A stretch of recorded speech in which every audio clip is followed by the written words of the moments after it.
누가 무신론자인가? 이 제목으로 같이 은혜를 나누기를 원합니다. 오늘 말씀을 계속 읽다 보면은 없다는 말이 계속 반복이 돼요.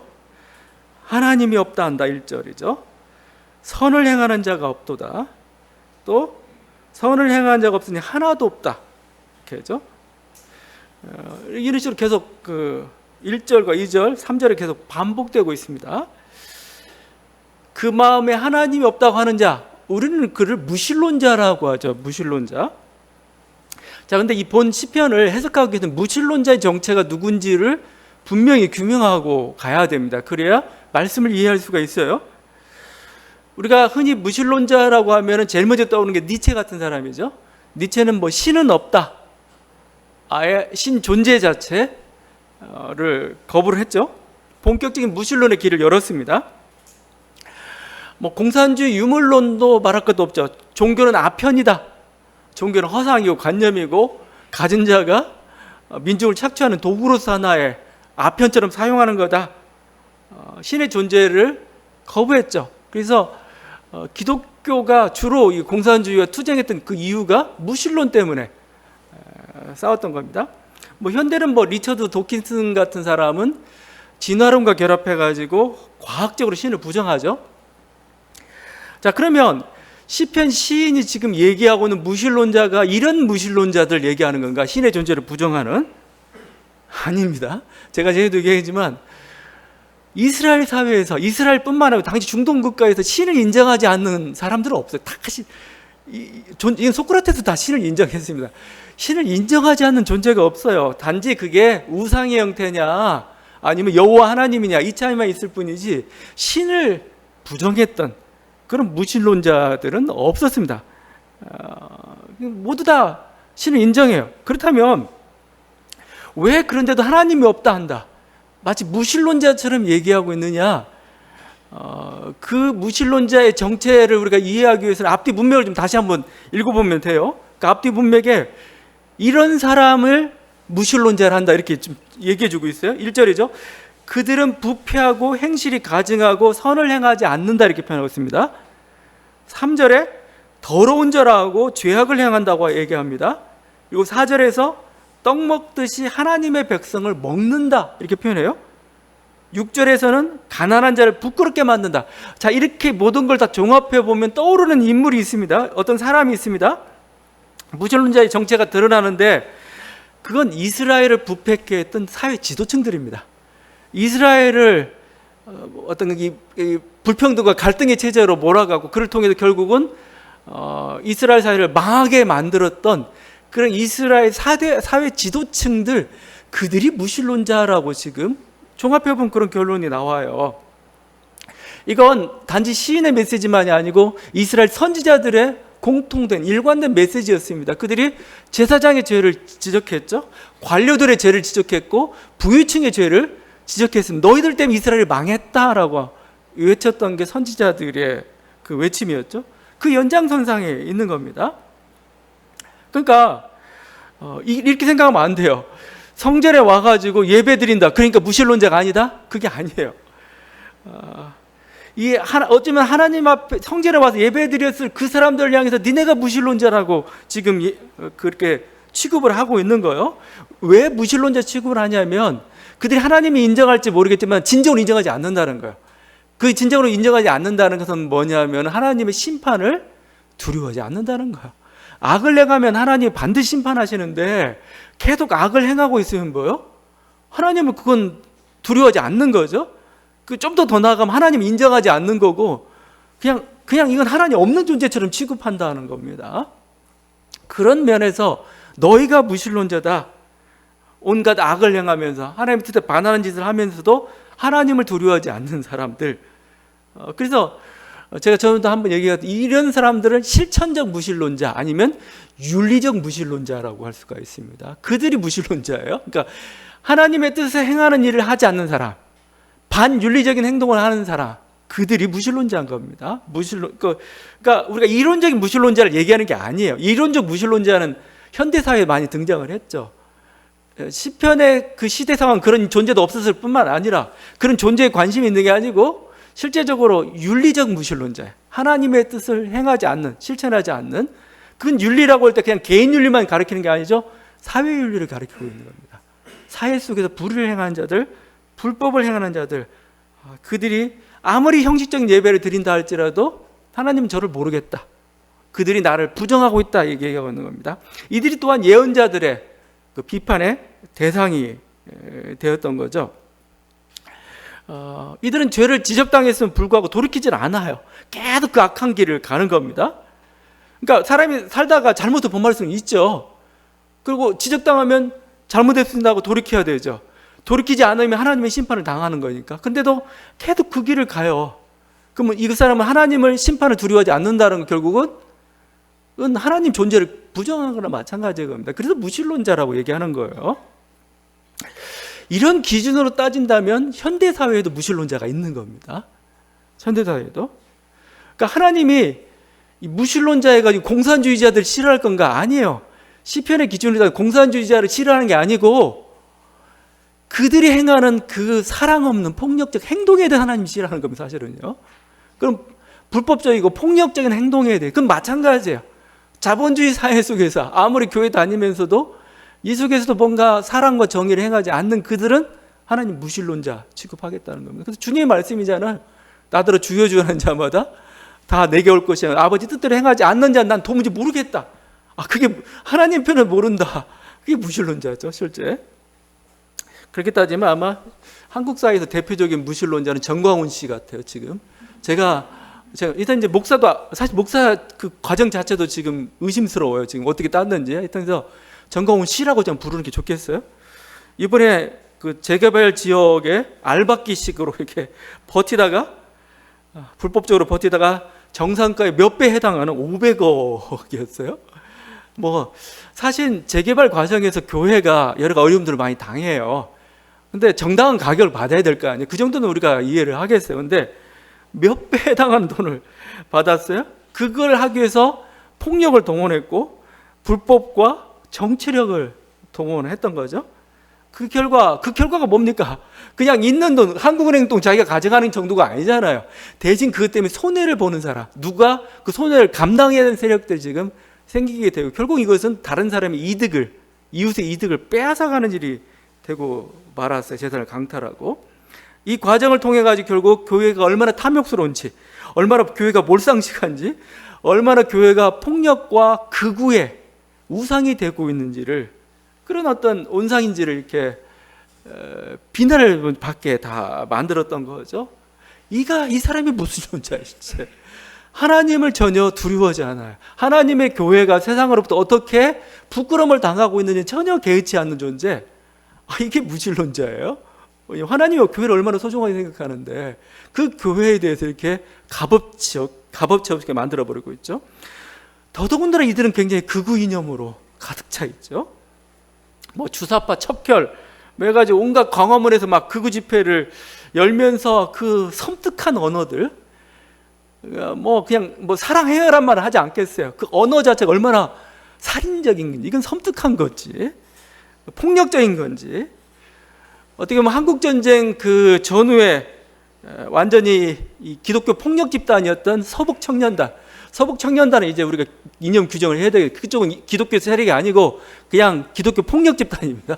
극우 폭력 집단으로 봐야 되는데, 그 행태가 총만 주어지면 그 짓 또 할 것 같은 그런 사람들이 되고 말했죠. 하나님의 사랑을 정면에서 위배하고 있는 자들, 하나님의 정의를 그대로 실현하지 않고 있는 이들, 그러면서 주여 주여 철야기도 하고 거기서 항상 기도해야죠. 무슨 수도회라고 하고 기도회 하고 있는데, 볼 때 시편 기준 이들이 무신론자입니다. 이들이 아무리 주의를 부를지라도 이들이 무신론자예요. 윤리적으로 하나님의 뜻을 합하는 삶을 살지 않을 때. 또 이뿐만 아니죠. 지금 교회 세습 문제가 아직도 계속 진행되고 있죠. 저쪽에 그 명땡교회, 자꾸 이름 얘기하면 자꾸 이게 블로그에 잘리고 하여튼 명땡교회 김땡땡 목사 이 사람은 아직도 실제 밝혀지지 않았지만 이제 수백억 대의 재정 횡령을 했다는 의혹을 받고 있죠. 교회 세습을 이렇게 총회가 안 된다고 결의했는데도 불구하고 이 결의를 무시하고 자기 아들을 이렇게 세웠어요. 근데 이제 이게 법정으로 지금 아직도 해결이 안 돼가지고 법정에서 지금 갈등을 계속 빚고 있습니다. 법정 공방이 계속 지속되고 있습니다. 근데 아마 먼 훗날 한국 교회사를 20세기, 21세기 한국 교회사를 쓰면서 아마 교회 타락의 대표적인 사례로서 들 게 교회 세습일 겁니다. 교회가 타락해서 어떻게 세습할 정도로 이렇게 될 겁니다. 마치 일제시대에 교회의 타락상을 신사참배로 이렇게 하듯이 아마 20세기, 21세기의 교회 타락의 가장 대표적인 현상으로서 교회 세습. 교회를 뭐요? 거룩한 하나님의 교회가 아니고 뭐지? 마치 자기 사기업 이렇게 하듯이 그냥 자기 탐욕을 했던 거죠, 이렇게. 그러니까 계속 얘기지만 한두 번 욕심 때문에 그럴 수 있습니다. 근데 사람 계속 지적하잖아요. 지적하게 되면은 잘못인지 알잖아요. 알면은 이대로 가면은 하나님의 심판을 받는 거죠. 근데 그대로 그 길을 가요. 그럼 이건 하나님을 무시하는 짓이잖아요. 그게 무신론자라는 거예요. 계속 얘기하는 게. 뭐 여기에 들어가는 사람들 많죠. 거짓과 허용에 찌든 오 땡땡 목사, 이러면 알지도 모르겠네요. 사 땡땡 교회. 그다음에 성도들에게 준 성폭력을 행사했음에도 불구하고 별로 돌이킴이 없는 듯한 전 땡땡 목사. 이 굉장히 많아요. 이런 사람들. 목사라는 타이틀을 가지고 있지만 하나님 말씀을 선포한다고 하지만 하나님 볼 때 이들이 무신론자예요. 하나님 심판을 전혀 두려워하지 않고 있죠. 묵살하고 있죠. 오히려 반대 세력들을 이렇게 몰아내리는 데만 혈안을 부리고 있죠. 이게 실상 무신론자입니다. 만약에 내가 신을 거부하면서 착한 일을 하고 있으면 하나님이 그 사람을 무신론자라고도 비판할까? 저는 아니라고 봐요. 물론 하나님 편에서는 안타까움이 있을지 모르겠지만 오히려 윤리적 선을 행하고 있다면 긍휼히 봐줄 겁니다, 하나님이.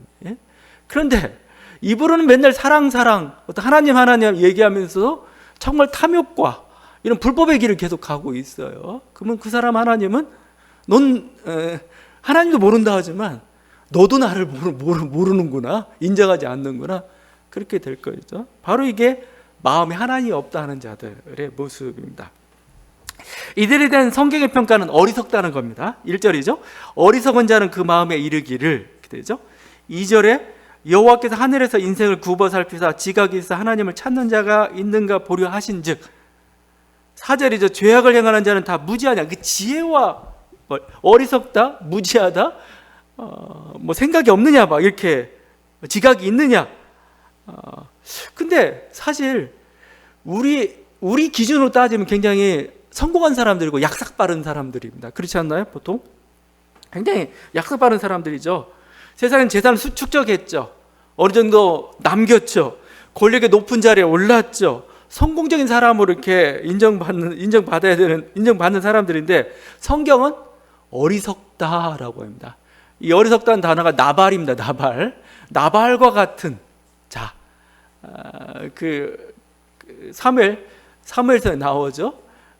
다윗이 왕인데 이 나발이 왕은 아닌데 세력이 있는 사람인데 나발이라는 사람이 다윗이 이렇게 세력이 있는 사람인지도 모르고 그냥 까불까불 하다가 결국은 엉뚱한 짓을 해버렸죠. 그래서 죽이진 않았지만 심장마비로 그냥 근심하다가 다윗을 함부로 했다가 다윗이 쳐들어온다고 하니까 그냥 그냥 심장마비로 죽고 말았죠. 나발, 어리석은 자라고 하죠.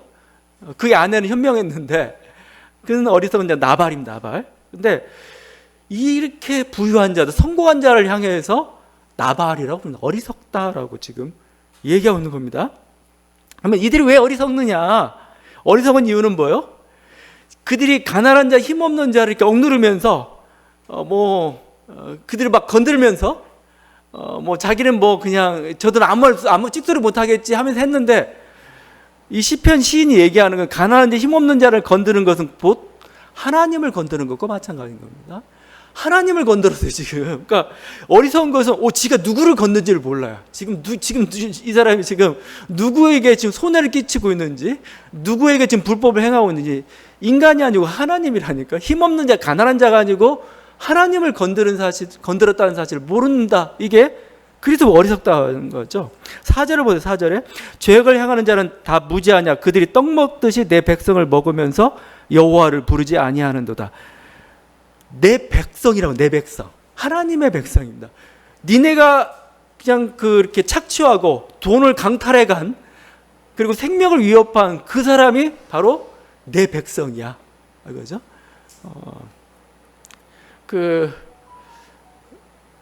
바울이 이제 예수님 믿기 전에 바울이 교회를 핍박했죠. 그러니까 다메섹에서 바울이 예수를 만나게 됩니다. 그때 예수님이 바울을 만나 했던 첫 마디가 이 말이었죠. 사울아 사울아 네가 어찌하여 나를 박해하느냐. 예수님을 박해한 적이 없는데, 단지 교회를 박해했을 뿐인데 예수님이 왜 나를 박해하느냐라고 했어요. 마찬가지죠. 가난한 자를 박해하는 것은 하나님을 박해하는 겁니다. 실제 하나님을 핍박하는 거고, 가난한 자를 대우해 주는 건 뭐예요? 하나님을 대우해 주는 겁니다. 그래서 지금도 중동에 그런 문화가 있습니다. 거지가 큰 소리를 쳐요. 왜냐하면 네가 날 도와주면 너 하늘에 업을 쌓는 거라는 거죠. 하나님을 잘해 주는 거기 때문에 너 나 도와줘야 돼. 난 너 도와주는 거야. 그렇죠? 실제 반대로 그거죠. 실제. 그래서 모든 게 다 죽음으로 다 끝나지만 하나님의 면전에까지 이르는 게 있는데 그게 자선이에요. 선행입니다. 선행, 자선. 그러면 뭐요? 그 가난한 도움을 받은 가난한 자가 뭐예요? 하나님 앞에 얘를 변호해 줘요. 이 사람이 내가 어려울 때 날 도와줬다 이거예요. 그러니까 이게 그 부자와 거지 나사로 비유해서 왜 부자가 지옥에 갔느냐? 왜냐하면 나사로가 또 하나님의 사랑받는 자, 그런 의미를 가지고 있잖아요. 하나님의 사랑받는 자는 나사로를 무시했기 때문에 그래요. 그를 무시하고 그를 함부로 대하고 그를 도와주지 않았기 때문에 지옥에 갔어요. 그냥 그래?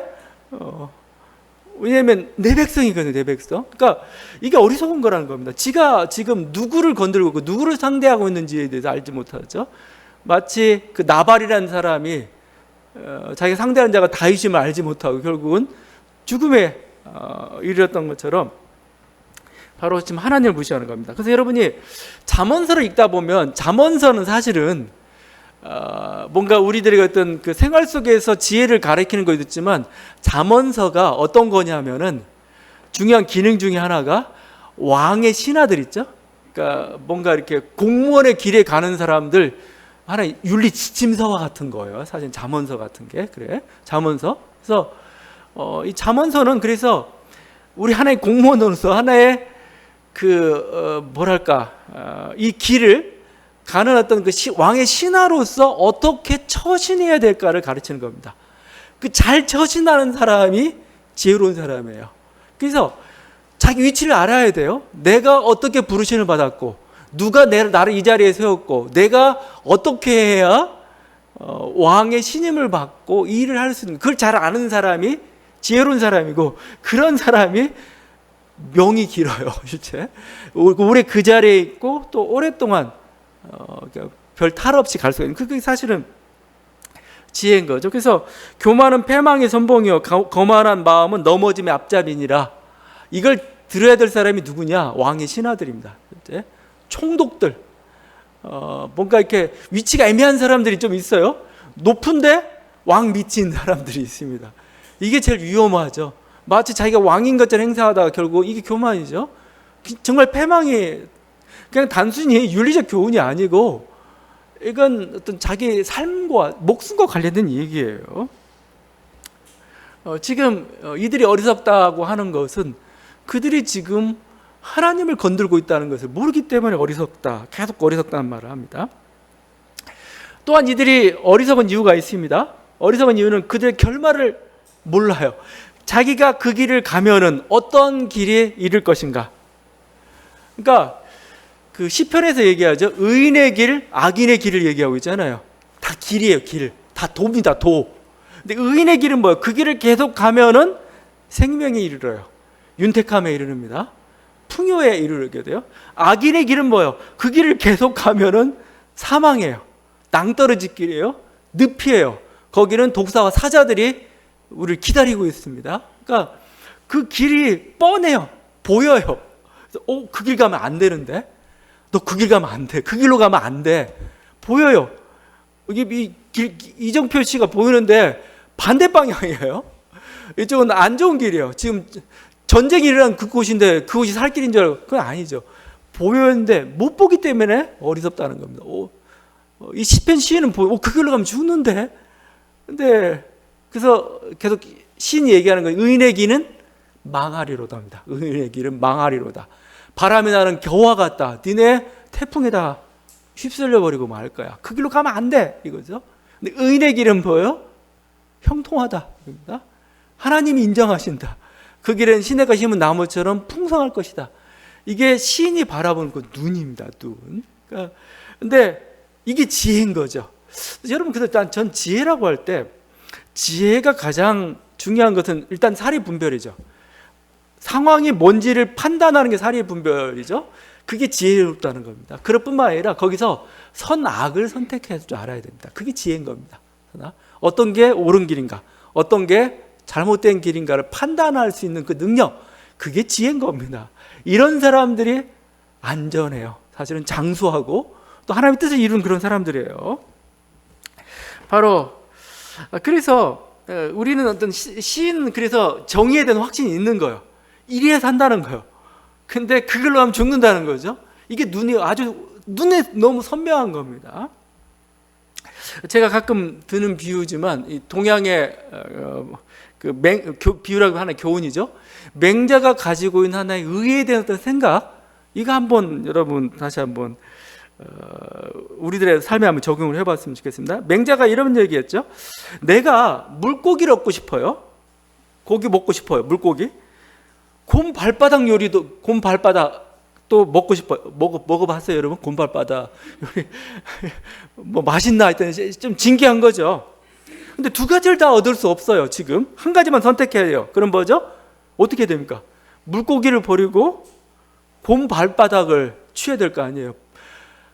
여기 곰 발바닥 취하고 물고기 취하는 사람 버리고 이쪽을 물고기를 택하는 어리석은 사람 없겠죠. 비싼 거 우리는 먹어봐야 되겠죠. 영광 굴비 아주 좋은 거, 무등산 수박 이거 좋은 거 먹어야 되지. 그냥 뭐 이렇게 가지고 그냥 어디 조그마한 그냥 몇만 원짜리 포도나 뭐 이런 거, 뭐 조기 아주 조그만 거 이런 거 택한 사람 없을 거 아니에요. 곰발닭을 취해야 됩니다. 근데 그 다음에 이제 교훈이 중요합니다. 뭐라고 표현하면 마찬가지로 생명도 내가 얻고자 하고 또 정의도 내가 얻고자 하는데 이 두 가지를 얻을 수 없다면 생명을 버리고 의를 취할 것이다. 정의를 취할 것이다. 이 말의 의미가 뭡니까? 생명과 정의를 이렇게 견줘봐서 생명은 그냥 물고기고 정의는 곰발바닥이에요. 당연히 정의 택하는 거 아니냐 이거예요. 이렇게. 그러니까 이 사람이 나는 내 목숨 버릴 적 나는 의의 길을 가겠다는 겁니다. 이게 옳기 때문에 그런 거예요. 그러니까 이게 하나의 가치관이 기준이 확고한 사람이죠. 가치관과 기준을 넘어서 여기 하나님이 개입되기 시작하면 뭐죠? 미래를 바라보는 능력입니다. 미래는 어떤 자의 것일 것인가? 미래의 승자는 누굴 것인가? 진정한 승자는. 지금은 악인데 형통하고 있지만 니네 그거 아니야. 니네 그냥 망할 거야. 진정한 형통한 길은 여기에 있어요. 미래를 바라보는 자의 하나의 그 눈이고 그게 절대적인 확신으로 다가오는 겁니다. 이것을 우리가 믿음이라고 표현하는 거죠. 이렇게. 그래서 시편 시인은 이런 정의에 대한 확신이 있기 때문에 사실 지혜로운 거고, 악인들은 그것을 못 보기 때문에 미련하다라고 얘기하고 있습니다. 우리들도 좀 그 눈을 가질 수 있기를 봐야, 그래야 정의의 길을 갈 수가 있습니다. 이게 확신도 없고 이렇게 하면 나 손해보는데 그래도 난 가야 되지, 이러면 얼마나 힘들어요. 힘든 게 아니고 마치 그 어떤 쓴 독약을 맞추는 것처럼 싫어요. 쓴 독약을 맞추는 것처럼 싫어요. 나는 이게 달고 너무나 좋은 거고, 또 보여요. 이 길로 가면 저건 낭떠러지야. 저건 늪이야. 이건 아니야 라고 보이죠. 그게 명확히 보여야 우리가 그 길을 안 갈 거 아니겠습니까?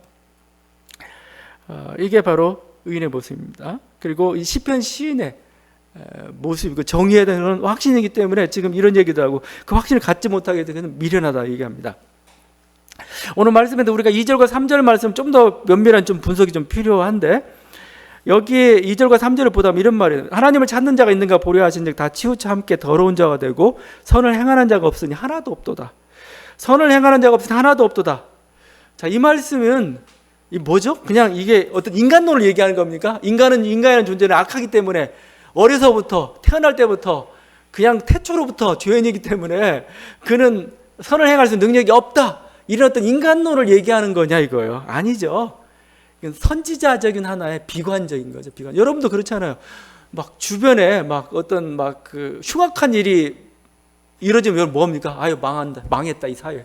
이 사회가 이렇게 악하다니 이렇게 얘기하잖아요. 그냥 한두 건 악을 가지고 만약에 어떤 아주 그냥 정말 폐륜적인 행위가 이루어졌을 때, 아이고 우리 통탄이다, 우리나라 망하겠다 이렇게 악을 행했으니 하늘이 천벌을 내리지 않으면은 어떻게, 이게 하나의 어떤 그 예언자지 하나의 탄식이잖아요. 그거예요, 그거. 진짜 선한 자가 없다, 진짜 의인이 없다는 얘기가 아니고 그냥 어떤 선지자의 탄식일 뿐입니다. 아, 이거 아무도 없구나, 이거 의를 행하는 자가 아무도 없구나. 진짜 그러면 의를 행하는 자가 아무도 없는가? 아니잖아요. 여기 최소한 한 명은 있잖아요. 시편 시인. 이 사람은 의인에 들어갑니다. 그 다음에 여기 하나님의 백성이 있잖아요. 가난한 자들, 어려움을 당하는 사람, 이들이 의인이지 누구예요 지금? 일제 의인이 있어요. 선을 행하는 자인 시인도 있고 의를 행하는 자는 그런 내 백성도 있습니다. 그래서 선지자적인 탄식일 뿐이지 하나 인간론, 인간은 죄인이야를 얘기하는 게 아니에요. 제가 이 얘기를 하는 것은 인간론으로 발전시킨 게 사도 바울이에요. 사도 바울. 로마서 3장이죠. 로마서 3장에서 이 구절을 인용했어요. 로마서 3장 10절 12절인데, 의인은 없나니 하나도 없으며 깨달은 자도 없고 하나님을 찾는 자도 없고 다 치우쳐 함께 무익하게 되고 선을 행하는 자는 없나니 하나도 없도다. 인간은 죄인이야. 이게 개혁 종교, 그러니까 우리 개신교죠. 가장 기본 전제예요. 그래서 정말 그 종교 개혁 교리에 찌들어 있는 사람은 아기를 보면서 한숨을 쉴 수밖에 없어요. 저 죄인인 저 인간이 또 태어났구나. 이거죠. 아무리 선한 사람과의 연대도 할 수가 없어요. 왜냐하면 다 악인이거든요. 저게 무슨 꿍꿍이가 있어요. 꿍꿍이가. 지금은 선한 것처럼 보이지만 저게 분명히 악해. 그래서 항상 이 사람들은 기독교 적이란 걸 집어넣어야 안심이 돼요. 어떤 연대 모임을 해요. 할 때 그냥 하면 불안해요. 여기는 선이 없어요. 기독교 적 이런 단어를 갖다 붙여야 안심이 되는 그런 사람이 돼버리고 말았어요. 왜 그러느냐? 의인은 없나니 하나도 없다. 이 말 때문에 그렇게 됐고, 뭔가 인간의 가능성 선을 얘기하면 막 진저리를 쳐요. 인간은 절대 그렇지 않아. 그런데 사도 바울이 이렇게 그 정말 인간론을 펼치기 위해서 이렇게 얘기한 거 아니에요. 제가 얘기하는 게 아니지만 그리스도의 은혜를 강조하기 위해서입니다. 모두가 그리스도의 은혜가 필요해 이 말을 하기 위해서 그 어떻게 보면 과장법이라 그냥 보면 돼요. 아무도 그냥 의를 행할 수 없다. 네 스스로 구원받을 수 없어. 오직 예수 그리스도를 통해서만 구원받. 이 얘기하고 싶은 거예요. 그냥 이 얘기하고 싶은 거에 의해서 의인은 없다를, 사실 의인은 없다는 말은 명제적으로 문제가 돼요. 의인이 없다는 말을 하려면 뭐예요? 전생에 다 뒤져봐야 되거든요.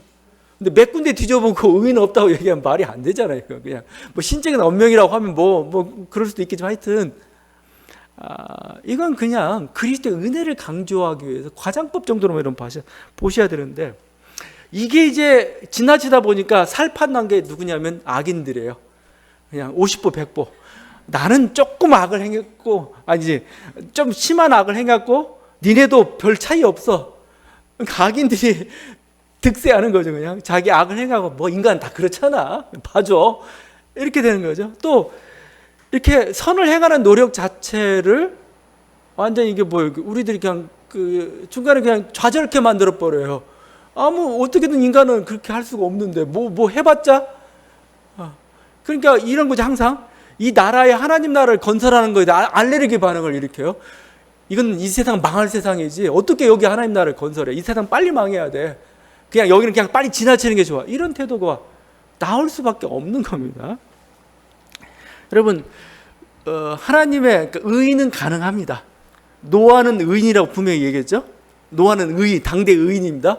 근데 그 의인의 모습을 한번 보세요. 그 의인은 나중에 노아 홍수 이후에 술 먹고 그냥 깽판 치다가 자녀들의 어떤 비난을 받게 되고 또 비난받고 화나가지고 저주하는 사람입니다. 이게 의인이래요. 제가 이렇게 얘기하는 이유는 노아도 의인인데 의인 가능하다는 겁니다. 의인 가능하다는 거고, 하나님의 율법을 지키는 게 어렵느냐? 어렵지 않다고 얘기하죠. 그래서 모세가 하나님 율법 주면서 야, 이거 하나님 율법은 먼 데 있는 것도 아니다. 또 저 하늘에 있는 것도 아니다. 저 바닥 끝에 있는 것도 아니다. 너희 손에 가까이 있어서 만질 수도 있고 쉽다라고 얘기하고 있어요. 쉬워요. 지킬 수 있어요. 그래서 바울은 자기는 율법으로는 흠이 없다까지 얘기할 정도입니다. 의인이 되는 건 가능해요. 그리고 의의 길도 가능해요. 해야 되는 겁니다. 그래야 우리가 그 길을 가는. 오늘 말씀에서 의인은 뭡니까? 기준을 여러분 따지면 의인과 악인을 구분하는 경계가 재물에 부패하지 않는 것, 가난한 자를 억압하지 않는 것, 오히려 가난한 자를 보호해 주는 것, 이게 의인이에요? 불가능한가요? 가능해요. 하면 돼요. 이거에 대해서. 그래야 우리는 거기에 실천할 수가 있는 겁니다. 지금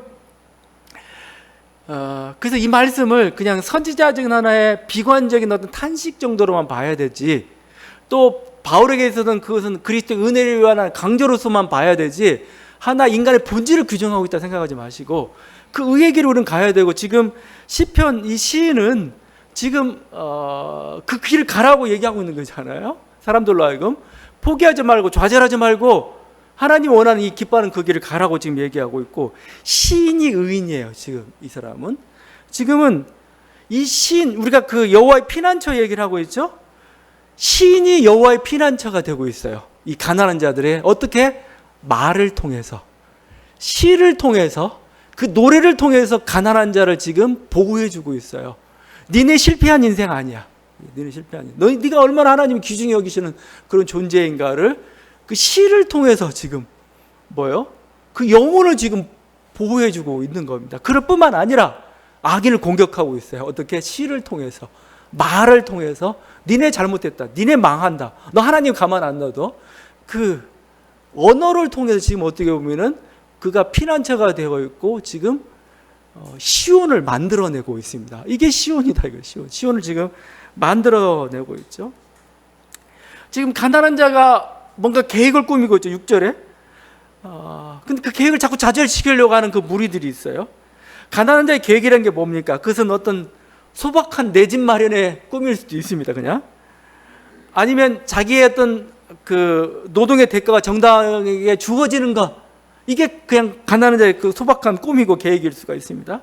자신의 자유가 억압당하지 않고 공평하게 법의 어떤 보호나 법의 적용을 받는 것, 이게 그냥 가난한 자의 그 계획이죠. 그게 다 어그러지고 있죠. 이 어그러진 속에서 하나님은 피난처가 되셔서 그들을 보호해 주시겠다는 말씀이고, 지금 시인은 그 스스로가 그 말로서 피난처가 돼서 그들 지금 보호해 주고 있어요.